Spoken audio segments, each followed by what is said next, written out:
Okay. As I have had this book, Mutual Aid, since I was since the early 80s when I was a student, and never really read all the way through it. I never really knew much about Peter Kropotkin. I only knew what sort of probably most of you know, which is that he was an anarchist. But so I looked it up, and here's a few bits from the internet about him that I'm going to use as an introduction. This is from Tom Ireland. Peter Kropotkin was born in 1842 and died in 1921. He was born to a family of Russian aristocrats. For example, the Kropotkin family owned nearly 1,200 peasant laborers or serfs. Half a century later, Kropotkin would be a celebrated anarchist philosopher who had spent many years in exile in remote communities or disguised as a peasant. Kropotkin was away on his travels for 5 years, and he traveled some 50,000 miles, mostly on horseback, with few possessions. He first intended to work on a geological theory of mountain chains and high plateaus, but was also keen to find evidence of Darwin's theory of evolution, published in 1859. As well as being fascinated by the theory, he was aghast that philosophers and politicians were increasingly misusing Wallace and Darwin's concept of survival of the fittest to justify the horror of slavery, poverty, and war in their own countries. Such ideologies exaggerated the degree to which evolution was driven by conflict between members of the same species, Kropotkin believed. It, quotes, in his own words, raised the pitiless struggle for personal advantage to the height of a biological principle, end of quotes. Between 1890 and 1896, Kropotkin wrote 5 essays that were published in 1902 as the book Mutual Aid, A Factor of Evolution. And in another piece from the internet, it goes on, in Mutual Aid, which is widely regarded as his masterpiece, he argued that despite the Darwinian concept of survival of the fittest, cooperation rather than conflict is the chief factor in the evolution of species. Providing abundant examples, he showed that sociability is a dominant feature at every level of the animal world. Among humans too, he found that mutual aid has been the rule rather than the exception. He traced the evolution of voluntary cooperation from the primitive tribe, peasant village, and medieval commune to a variety of modern associations, trade unions, learned societies, the Red Cross, etc., that have continued to practice mutual support despite the rise of coercive bureaucratic state. The trend of modern history, he believed, was pointing back towards decentralized, non-political, cooperative societies in which people could develop their creative faculties without interference from rulers, clerics, or soldiers. Okay, so that gives you a kind of a background to what this book is about. And I'm going to read to you from the very beginning in the introduction and some few pages about what he speaks about how mutual aid works amongst some examples in animals. And then about something where he speaks about the medieval city, which is, he begins to speak a little bit about architecture and something in his conclusion. So I'll give you a kind of a general overview of the book, and I hope that some of you might have the chance to read it in full, because it's absolutely full of very interesting knowledge. 2 aspects of animal life impressed me most during the journeys which I made in my youth in eastern Siberia and northern Manchuria. One of them was the extreme severity of the struggle for existence which most species of animals have to carry on against an inclement nature, the enormous destruction of life which periodically results from natural agencies, and the consequent paucity of life over the vast territory which fell under my observation. And the other, that even in those few spots where animal life teemed in abundance, I failed to find, although I was eagerly looking for it, that bitter struggle for the means of existence among animals belonging to the same species, which was considered by most Darwinists, though not always Darwin himself, as the dominant characteristic of struggle for life and the main factor of evolution.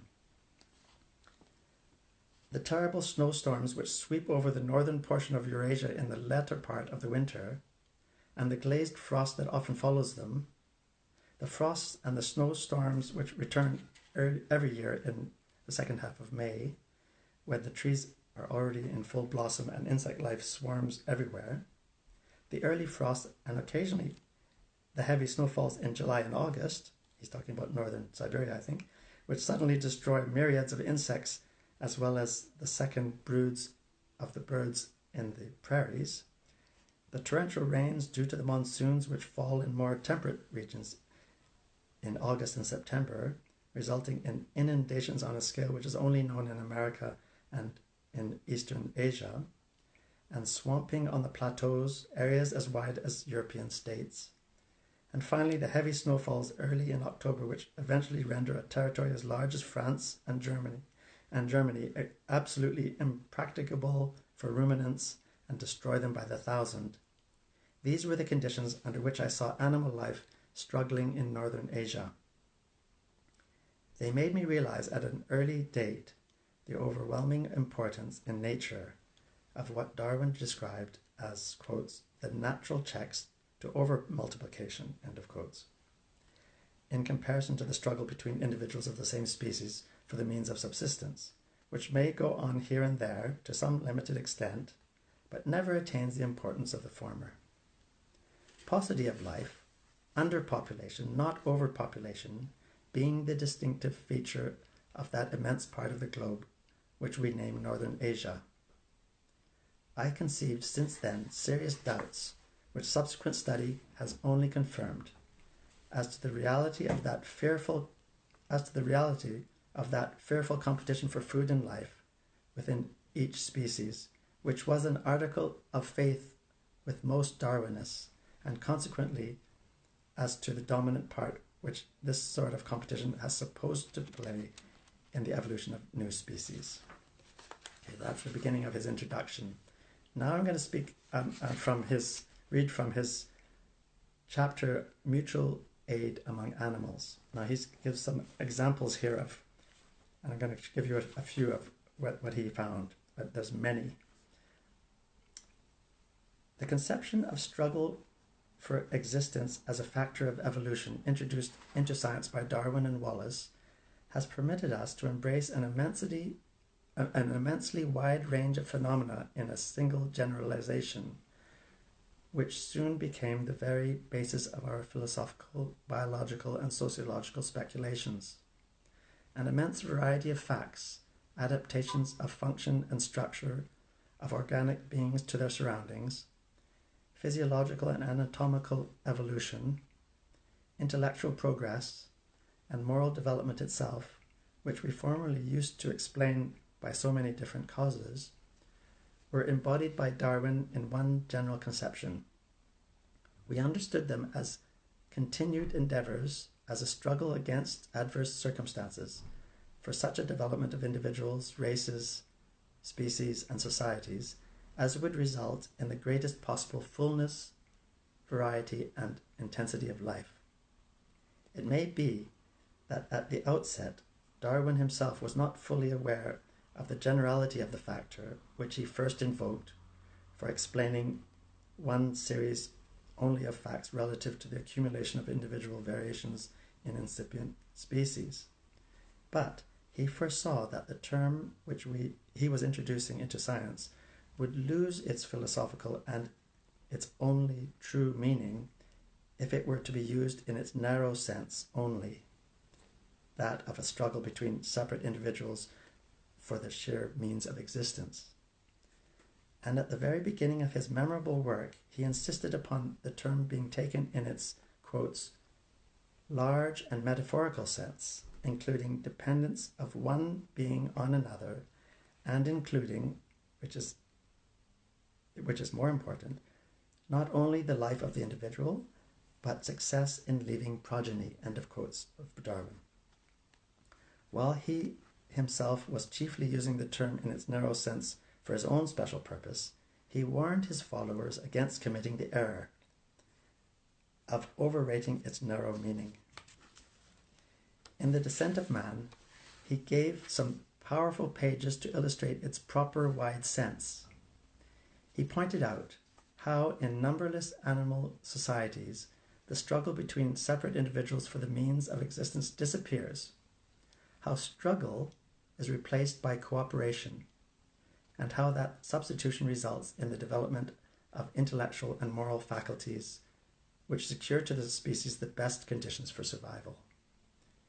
He intimated that in such cases, the fittest are not the physically strongest, nor the cunningest, but those who learn to combine so as mutually to support each other, strong and weak alike, for the welfare of the community.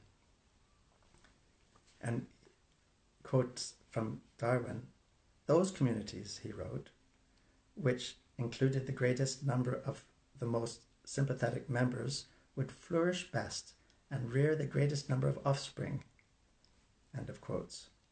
The term, which originated from the narrow Malthusian conception of competition between each and all, thus lost its narrowness in the mind of one who knew nature. Now I'm going to continue in an example in this chapter about mutual aid among animals. As to the beetles, we have quite well observed facts of mutual help amidst the burrowing beetles, Neurophorus. They must have some decaying organic matter to lay their eggs in, and thus to provide their larvae with food. But that matter must not decay very rapidly. So they are wont to bury in the ground the corpses of all kinds of small animals which they occasionally find in their rambles. As a rule, they live in an isolated life, but when one of them has discovered the corpse of a mouse or of a bird, which it hardly could manage to bury itself, it calls 4, 6, or 10 other beetles to perform the operation with united efforts. If necessary, they transport the corpse to a suitable soft ground, and they bury it in a very considerate way, without quarrelling as to which of them will enjoy the privilege of laying its eggs in the buried corpse. And when Glendish attached a dead bird to a cross made out of 2 sticks, or suspended a toad to a stick planted in the soil, the little beetles would in the same friendly way combine their intelligences to overcome the artifice of man. The same combination of efforts has been noticed among the dung beetles. And he goes on further down in the same page. Facts illustrating mutual aid amidst the termites, the ants, the bees are so well known to the general reader, especially through the works of Romanes L. Buchner and Sir John Lubbock, that I may limit my remarks to a very few hints. If we take an ant's nest, we not only see that every description of work, rearing of progeny, foraging, building, rearing of aphids, and so on, is performed according to the principles of voluntary mutual aid, we must also recognize, with Forel, that the fundamental feature of the life of many species of ants is the fact and the obligation for every ant of sharing its food, already swallowed and partly digested, with every member of the community which may apply for it. 2 ants belonging to 2 different species, or to 2 hostile nests, when they occasionally meet together, will avoid each other.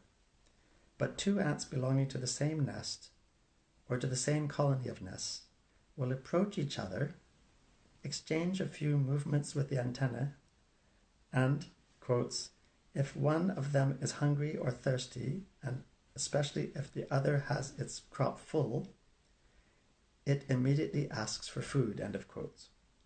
The individual thus requested never refuses. It sets apart its mandibles, takes a proper position, and regurgitates a drop of transparent fluid which is licked up by the hungry ant.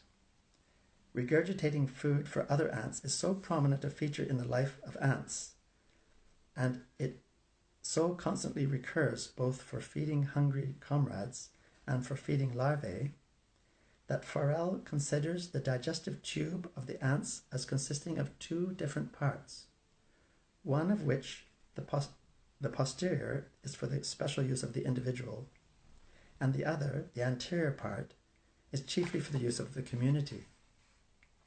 If an ant which has its crop full has been selfish enough to refuse feeding a comrade, it will be treated as an enemy or even worse. If the refusal has been made while its kinfolk were fighting with some other species, they will fall back upon the greedy individual with greater vehemence than even upon the enemies themselves. And if an ant has not refused to feed another ant belonging to an enemy species, it will be treated by the kinsfolk of the latter as a friend. All this is confirmed by most accurate observation and decisive experiments. And as a footnote. Okay, so now I'm going to switch over to the end of this chapter. Happily enough, competition is not the rule either in the animal world or in mankind. It is limited among animals to exceptional periods, and natural selection finds better fields for its activity. Better conditions are created by the elimination of competition, by means of mutual aid and mutual support. In the great struggle for life, for the greatest possible fullness and intensity of life, with the least waste of energy, natural selection continually seeks out the ways precisely for avoiding competition as much as possible. The ants combine in nests and nations, they pile up their stores, they rear their cattle, and thus avoid competition. And natural selection picks out the ants' family and species which know best how to avoid competition with its unavoidably deleterious consequences. Most of our birds slowly move southwards as the winter comes, or gather in numberless societies and undertake long journeys, and thus avoid competition. Many rodents fall asleep while the time comes that competition should set in, while other rodents store food for the winter and gather in large villages for obtaining the necessary protection when at work. The reindeer, when the lichen are dry in the interior of the continent, migrate toward the sea. Buffaloes cross an immense continent in order to find plenty of food. And the beavers, when they grow numerous on a river, divide into two parties and go, the old ones down the river and the young ones up the river, and avoid competition. And when animals can neither fall asleep, nor migrate, nor lay in stores, nor themselves grow their food like the ants, they do what the titmouse does, and what Wallace has so charmingly described. They resort to new kinds of food, and thus again avoid competition. So he's quoting from himself, quotes, "Don't compete!" Competition is always injurious to the species, and you have plenty of resources to avoid it, end of quotes. That is the tendency of nature, not always realized in full, but always present. That is the watchword which comes to us from the bush, the forest, the river, the ocean. Quotes, therefore combine, practice mutual aid, That is the surest means for giving each and to all the greatest safety, the best guarantee of existence and progress, bodily, intellectual, and moral, end of quotes. That is what nature teaches us, and that is what all those animals which have attained the highest position in their respective classes have done. That is also what man, the most primitive man, has been doing, and that is why man has reached the position upon which we stand now, as we shall see in the subsequent chapters devoted to mutual aid in human societies. So he goes on and he talks about mutual aid among what he calls savages. In those days, they called savages, and mutual aid among the barbarians. That was like pre-medieval city. And then he goes on and has several chapters about mutual aid in the medieval city. And I'm just going to read a little bit out of that because it's where he thinks is the high point of, at least in the European civilization, of when mutual aid was happening. At the beginning of the 11th century, the towns of Europe were small clusters of miserable huts, adorned but with low, clumsy churches, the builders of which hardly knew how to make an arch. The arts, mostly consisting of some weaving and forging, were in their infancy. Learning was found but in a few monasteries. 350 years later, the very face of Europe had been changed. The land was dotted with rich cities surrounded by immense, thick walls which were embellished by towers and gates, each of them a work of art in itself. The cathedrals, conceived in a grand style and profusely decorated, lifted their bell towers to the skies, displaying a purity of form and a boldness of imagination which we now vainly strive to attain. The crafts and arts had risen to a degree of perfection which we can hardly boast of having superseded in many directions, if the inventive skill of the worker and the superior finish of his work be appreciated higher than the rapidity of fabrication. The navies of the free cities furrowed in all directions the northern and the southern Mediterranean. One effort more and they would cross the oceans. Over large tracts of land, well-being had taken the place of misery. Learning had grown and spread. The methods of science had been elaborated, the basis of natural philosophy had been laid down, and the way had been paved for all the mechanical inventions of which our own times are so proud. Such were the magic changes accomplished in Europe in less than 400 years, and the losses which Europe sustained through the loss of its free cities can only be understood when we compare the 17th century with the 14th or the 13th. The prosperity which formerly characterized Scotland, Germany, the plains of Italy was gone. The roads had fallen into an abject state, the cities were depopulated, labor was brought into slavery, art had vanished, commerce itself was decaying. If the medieval cities had bequeathed to us no written documents to testify of their splendor, and left nothing behind but the monuments of building art, which we see now all over Europe, from Scotland to Italy, from Girona in Spain to Breslau in Slavonian territory, we might yet conclude that the times of independent city life were times of the greatest development of human intellect during the Christian era down to the end of the 18th century. On looking, for instance, at a medieval picture representing Nuremberg with its scores of towers and lofty spires, each of which bore the stamp of free creative art, we can hardly conceive that 300 years before the town was but a collection of miserable hovels. And our admiration grows when we go into the details of the architecture and decorations of each of the countless churches, bell towers, gates, and communal homes, which are scattered all over Europe, as far east as Bohemia and the now dead towns of Polish Galicia. Not only Italy, that mother of art, but all Europe is full of such monuments. The very fact that of all arts, architecture, a social art above all, had attained the highest development is significant in itself.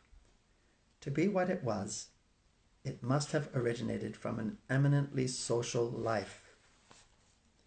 Medieval architecture attained its grandeur not only because it was a natural development of handicraft, not only because each building, each architectural decoration had been devised by men who knew through the experience of their own hands what artistic effects can be obtained from stone, iron, bronze, or even from simple logs and mortar.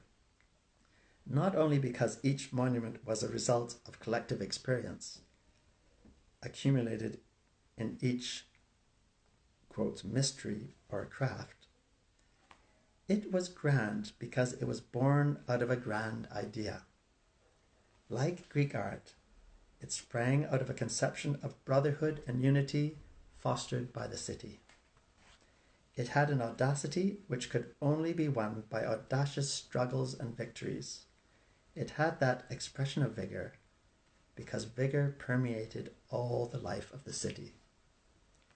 A cathedral or a communal house symbolized the grandeur of an organism of which every mason and stone cutter was the builder, and a medieval building appears not as a solitary effort to which thousands of slaves would have contributed the share assigned them by one man's imagination. All the city contributed to it. Okay, that was what his understanding of the medieval city. Now I'm going to just read the last piece, which is in the kind of conclusion at the very end of the book, before he has an appendix, which are also many, many more examples of animal life and so on. To attribute, therefore, the industrial progress of our century to the war of each against all which it has proclaimed is to reason like the man who, knowing not the causes of rain, attributes it to the victim he has emulated before his clay idol. For industrial progress, as for each other conquest over nature, mutual aid and close intercourse certainly are, as they have been, much more advantageous than mutual struggle. However, it is especially in the domain of ethics that the dominating importance of the mutual aid principle appears in full. That mutual aid is the real foundation of our ethical conceptions seems evident enough. But whatever the opinions as to the first origin of the mutual aid feeling or instinct may be, whether a biological or a supernatural cause is ascribed to it, we must trace its existence as far back as to the lowest stages of the animal world, and from these stages we can follow its uninterrupted evolution in opposition to a number of contrary agencies through all degrees of human development up to the present times. Even the new religions, which were born from time to time, always at epochs when the mutual aid principle was falling into decay in the theocracies and despotic states of the East, or in the decline of the Roman Empire, even the new religions have only reaffirmed that same principle. They found their first supporters among the humble, in the lowest downtrodden layers of society, where the mutual aid principle is the necessary foundation of everyday life. And the new forms of union which were introduced in the earliest Buddhist and Christian communities, in the Moravian brotherhoods and so on, took the character of a return to the best aspects of mutual aid in early tribal life. Each time, however, that an attempt to return to this old principle was made, its fundamental idea itself was widened. From the clan it was extended to the stem, to the federation of stems, to the nation, and finally, in ideal at least, to the whole of mankind. It was also refined at the same time.